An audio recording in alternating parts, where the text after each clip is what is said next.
Hi everyone, it's Kathy from Karma's Creations. Sorry about the bumps. Just checking to make sure it's going because the last time it wasn't.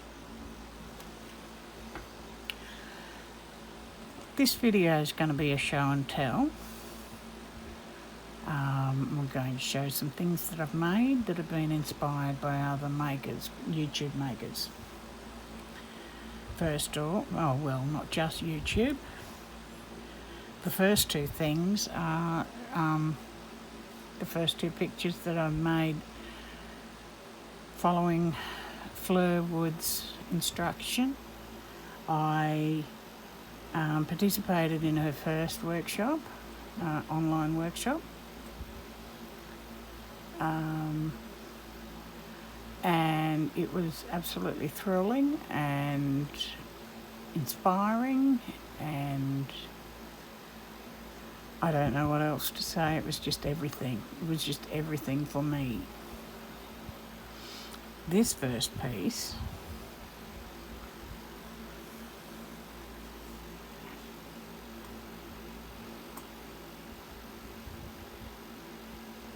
I love it.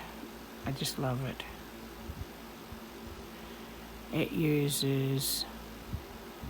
I incorporated 4 pieces of cloth in this one. Very difficult to see where they blend, except for where the pink joins on to the other 3. I used thread painting, bead work, long and short stitch, especially on the birds.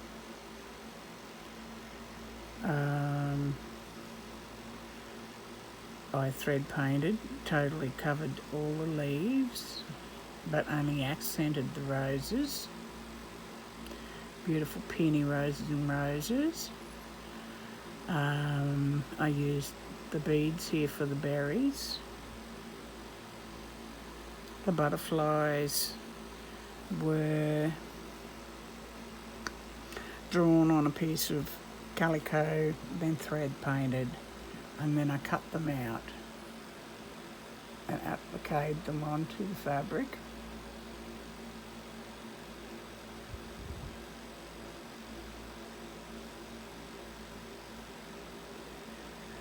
I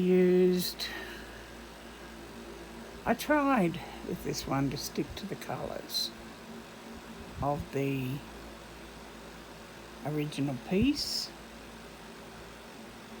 My second piece I didn't. I went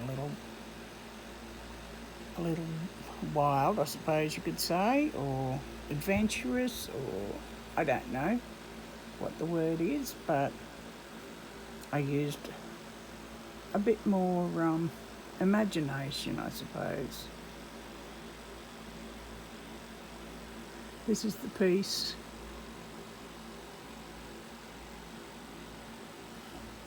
That was my first, and I absolutely love it.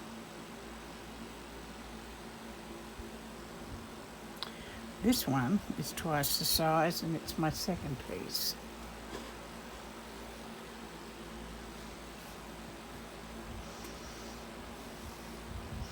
In this one I did a lot of weaving. Absolutely loved the weaving on these flowers. Thread painted leaves, I've thread painted flowers. I joined a piece of fabric here that was it was cut, and it had these 2 flowers were on the sides where they were cut, so I stitched them together and used pink on the white and white on the pink, and I think it really worked out well.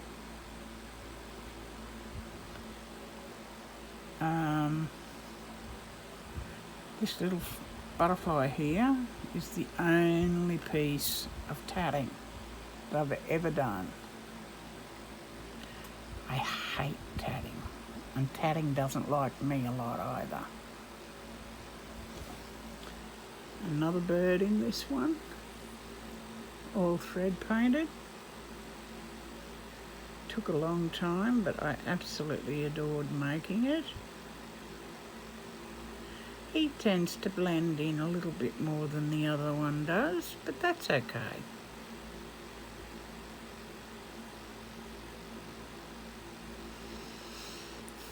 My long and short stitch has originated from here, and I have worked out in every direction. I worked out around here, back this way and down through here, down to the bottom here. You can see all the different colours blending at the bottom here, how they come through. These ones on a slant, they're going this way to the corner. These ones go up and around and then down. I've got beads, I've got metallic threads, I've got sequins, I have got wool, floss, pearl thread, anything that I could find that worked. I really love this piece too. I really love Fleur's work. I really love what she has instilled or inspired me to create.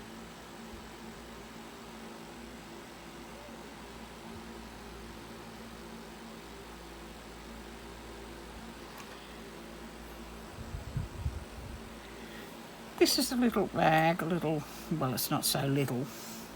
It's about 12 inches deep. It's a, I suppose a bucket bag. Drawstring top, inspired by Kathryn of Kathryn Clothtales. When she first started, I thought, I really like you. I like your story, I like your method, I like your everything. She was at the time making lots and lots of Japanese rice bags, the little 4 square ones, but I decided to do a circle. She was also teaching about cloth twine. So I had a go at that too, and I made the soft base, excuse me, for this. And inside, I've just put a piece of thick felt, cut a piece of thick felt to line it with. I haven't attached it, it just sits there nicely. If I need to, I can take it out and use it as a pin cushion or something. More cloth twine here, but it's not twisted quite as tight as it should be. I suppose I could take it out and have another go, but it works. It does what it's supposed to. So there's Kathryn.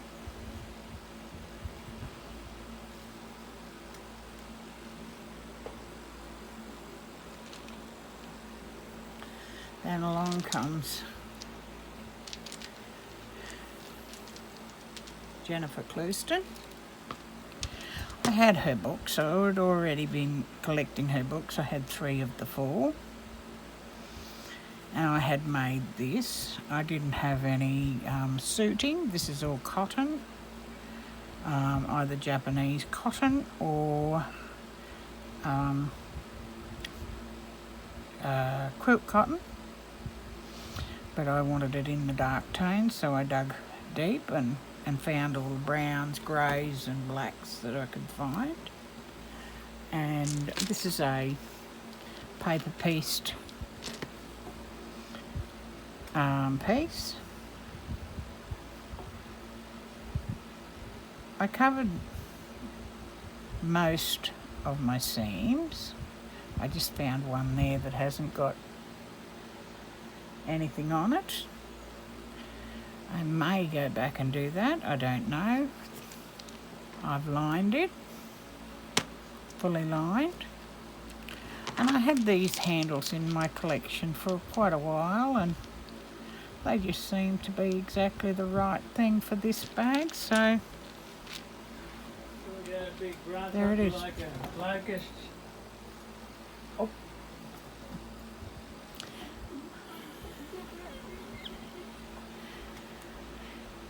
Anyway, I've got all of Jennifer's books now, and I keep looking at them.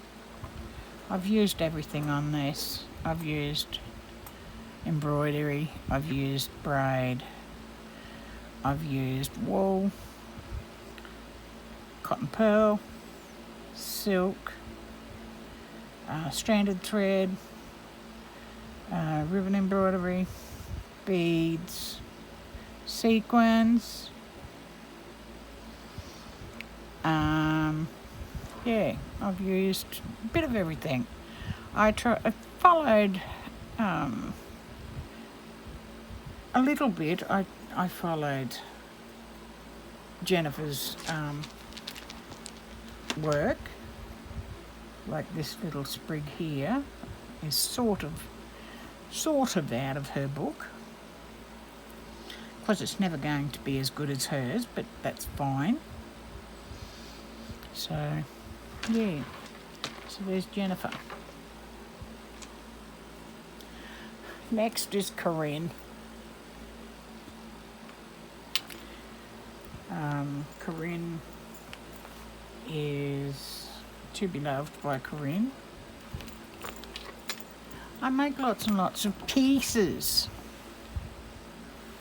of slow stitch. This is one. This was one. Some of my other bags, depending on what the size is. I was sitting waiting for this one to tell me what it wanted to be. I thought it might have been a pouch, but everything was going in the wrong direction. I put all the birdies and everything on the wrong way round, the butterflies. And then I thought it might be a book cover. And I thought, oh yeah, it could be a book cover. Why not? And then Corinne came back from her down south last year, and she had a piece, and she was turning her piece that she had done at, I think it was Rachel and Sarah's workshop, into a bifold pouch. Now, I can do that. So I've got the one plastic pouch here.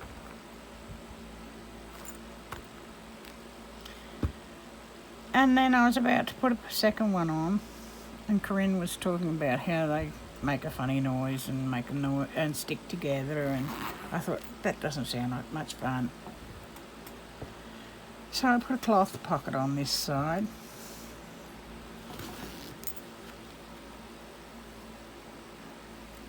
All fully lined.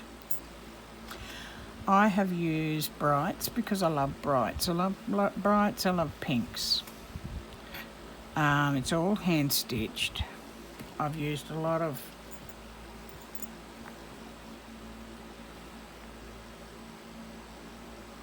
herringbone stitch because I like it. Put some over here as well. The zipper is continuous zipper with the ends. You work out how much zip you want, and then you feed a zip pull on. And I've just finished all the edges off with binding like you would a quilt.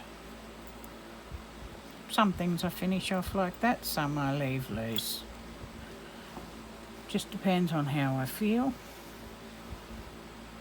So this one's inspired by Corinne. That's Corinne of To Be Loved. The To Be Loved Treasures, I think. Let me just have a little look-see on the iPad and I'll tell you.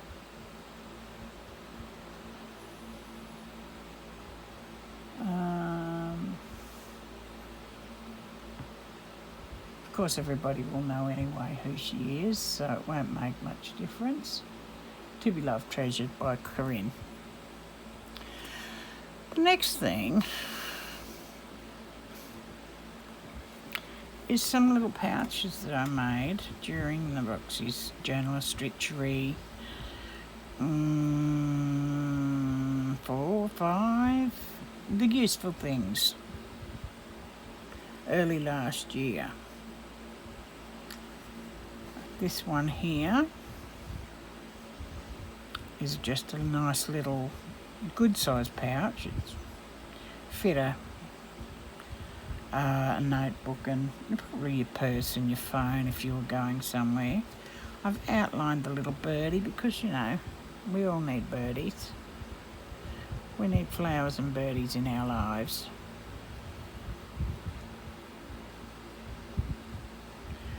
Another slow stitch piece. I didn't do any canter stitching on this one for some reason. I don't know why. I don't think it really makes a lot of difference. It probably does to the... It's more floppy than the others, but this old piece of lace has got all metal in it, and it's sort of scratchy and stiff. I'd hate to wear it, but it does look very pretty. My next pouch, this little one here, this was the first thing that I made with blanket in the middle instead of wadding. I've got 2 clips on this one, and it's really thick and squishy and nice. I did canter stitch this one all over. It had a bunny in the front,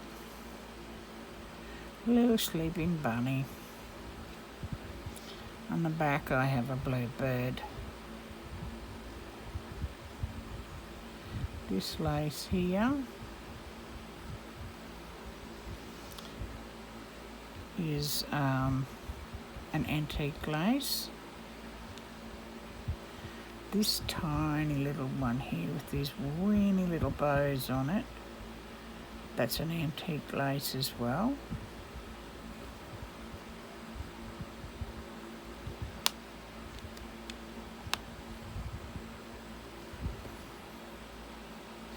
And then this one.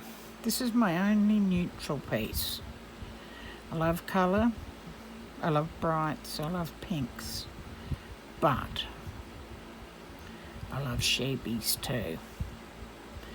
And all these sheepies, all these girl sheepies here are going out, and they've all got flowers in their hair. I don't know if you can see the beads and sequins, the little bling blings. This is a piece of antique lace, absolutely glorious handmade lace. This here is another piece of antique handmade lace, absolutely beautiful.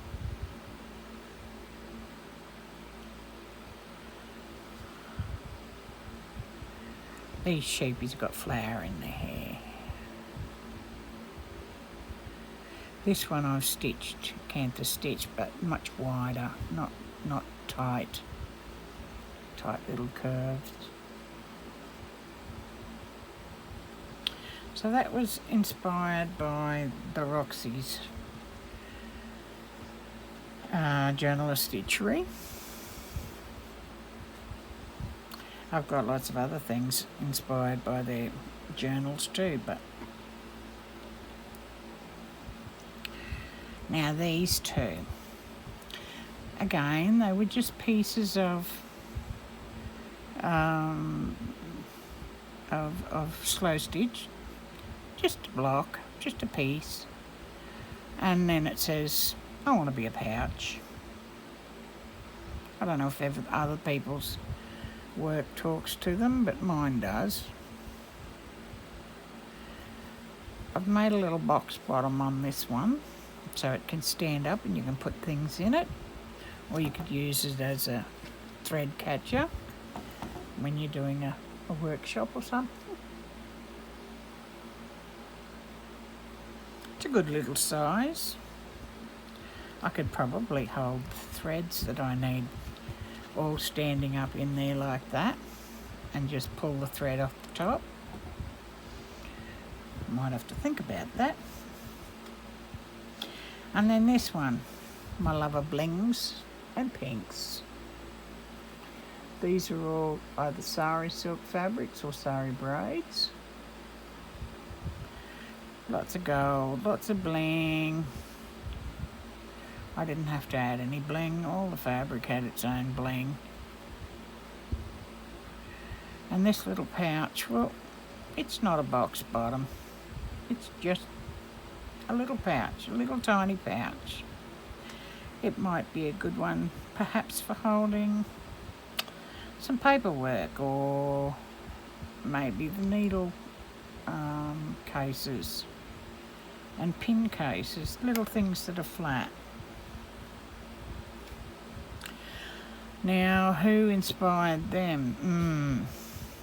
I saw them after Rachel had been here, I think, for her last workshops in Australia, and I'm not sure whether they're her mum, I think it might be her mother, who makes the pouches with no closures. Please tell me if you know. But anyway, it was Rachel showed them, and I think that's lovely. Now these two little cloth books, they're inspired by everybody who's making them at the moment. There are so many. Rachel's making them. Beck of So Be Curated is making them. I have seen lots of other people making them. I just can't think at the moment. I'm sorry if I've left you off the list. But this one is just a little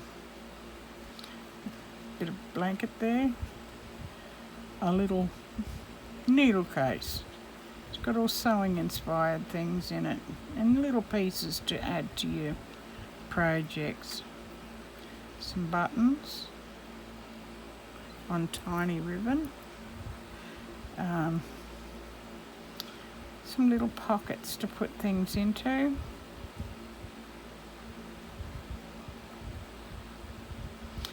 Little bits of trim to put into something if you needed it. This is a pocket made out of a piece of blanket.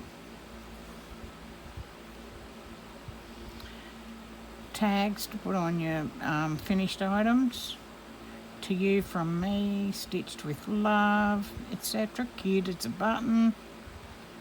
That's a little bit of antique silk gloss on a modern plastic bobbin. I've got some antique crewel needles there. They're a little tiny bit rusty. I wouldn't use them unless maybe if I got some sandpaper out I might be able to take the burrs off them. I don't know. But I have so many other needles, I really don't need those.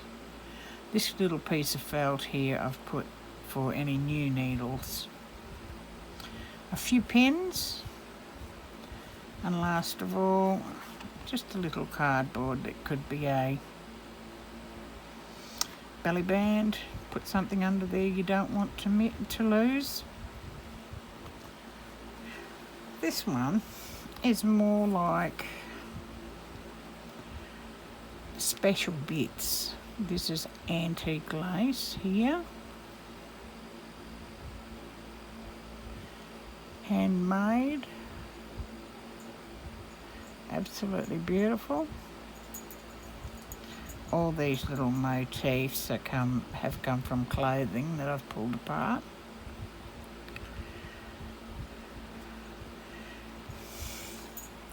This little heart I made to make into a brooch. but I never ever did get the brooch back on it. So it's been stitched with floss and then beaded.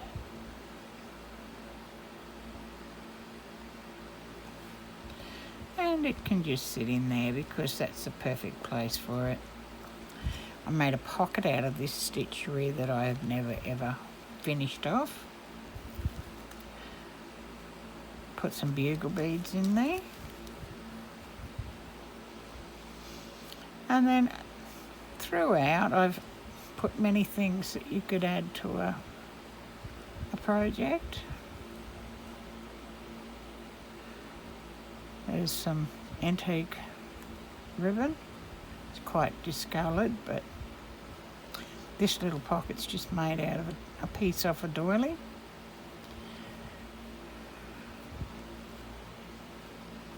Another applique, another old piece of ribbon, and a new thread. Oops, I've gone up a bit. Thread spool from the little things that you buy in the supermarket to mend your buttons. This tiny little pocket is half a toy or dolly collar, but it makes a wonderful little pocket. This is an old lace, this one, a very old one.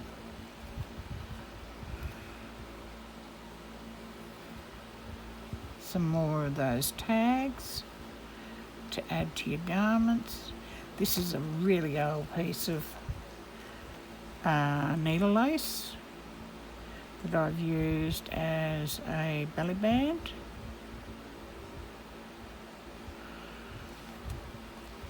Motif cut from an old dress. A pocket made out of a piece of lace off the side of a bedspread that I've then dyed up.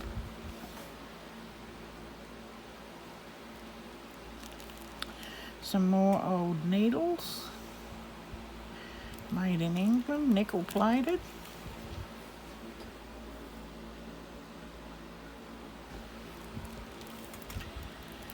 Breast cancer ribbon.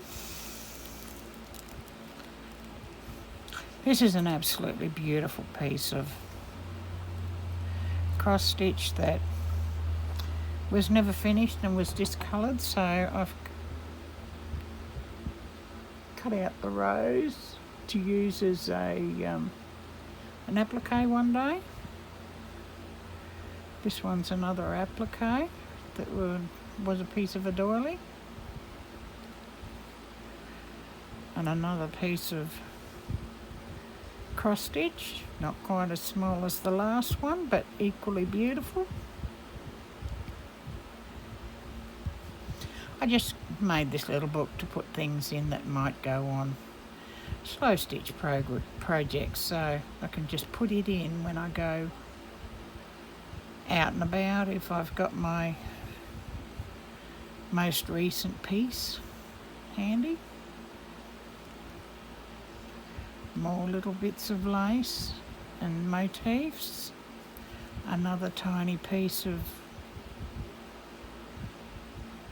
cross stitch. Another page of this beautiful needle lace.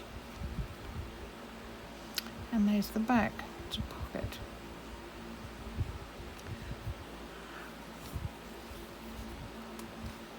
Put those up there. Now everybody's making baskets. Absolutely everybody. I showed some in the first video. And I tagged Dawn because I was going to make one of her little round baskets that hold the cotton thread, the cotton reels. And Dawn, here's mine.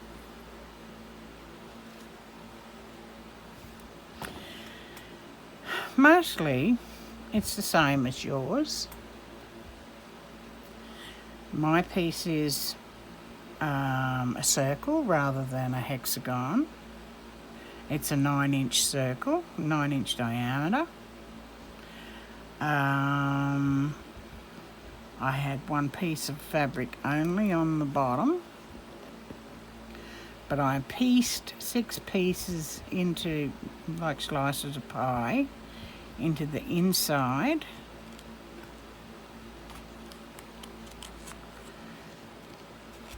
And put a little motif in the middle over the joins so I could see where it had to fold.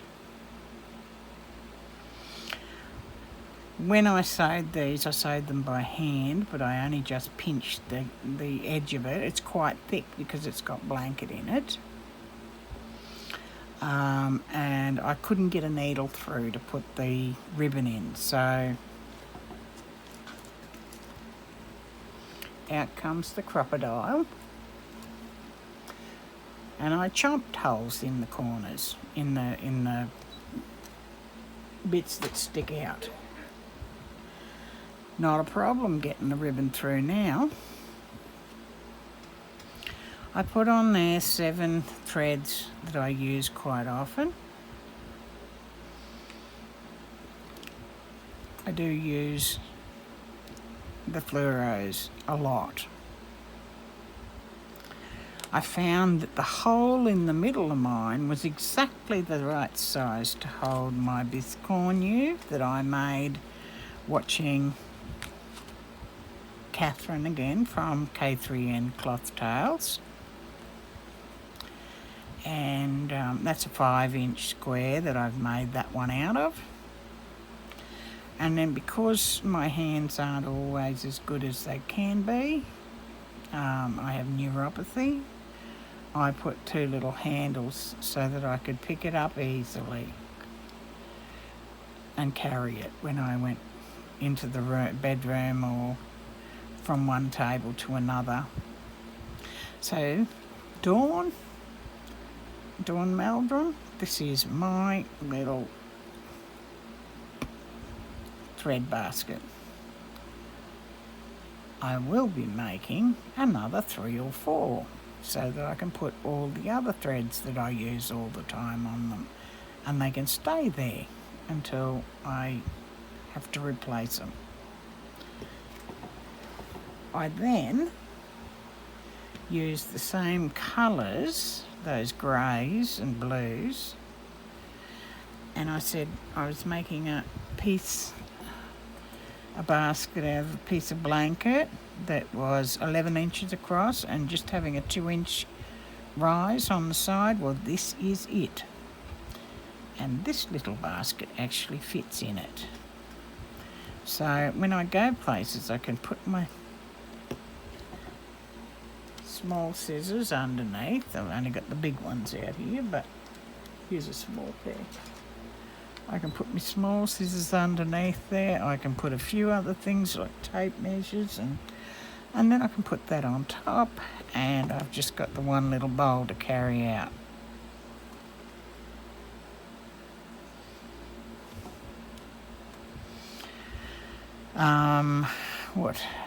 There's 4. This is quite sturdy, this one. I put a layer of plain calico and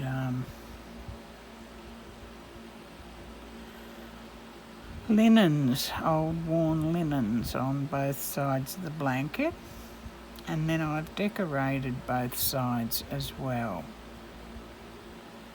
On this side I have covered all the seams with yellow fluoro thread, just because I can.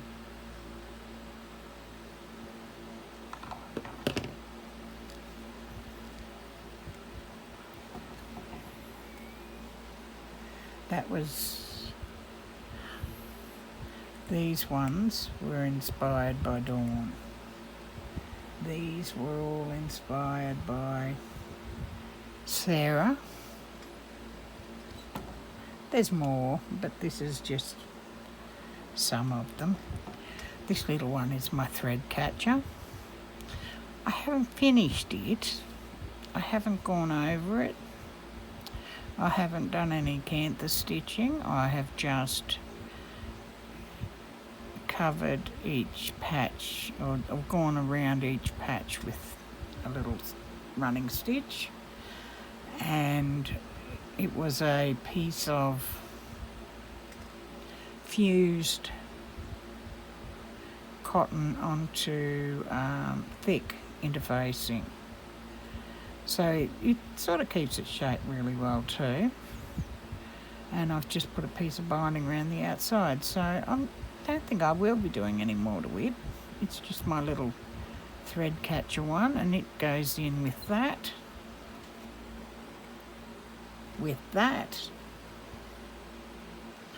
When I go somewhere. So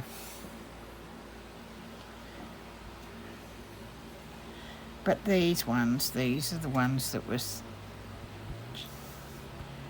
inspired by Sarah, and this little one I made with a piece of blanket, and I've just put all sari silk remnants on it, and I absolutely love it. I have no idea what it's going to be used for, except to look at and to admire. I may put it next to the sewing machine, I don't know yet. I made two of these ones made from, the bigger ones, made from sari silk fabrics with all the bling. And I made two like this that have got doily bits, little stitcheries, motifs that have been cut out of tablecloths or bedspreads. This one's got some Indian braid that's got the little, what are they called, tassels, and a pom-pom print.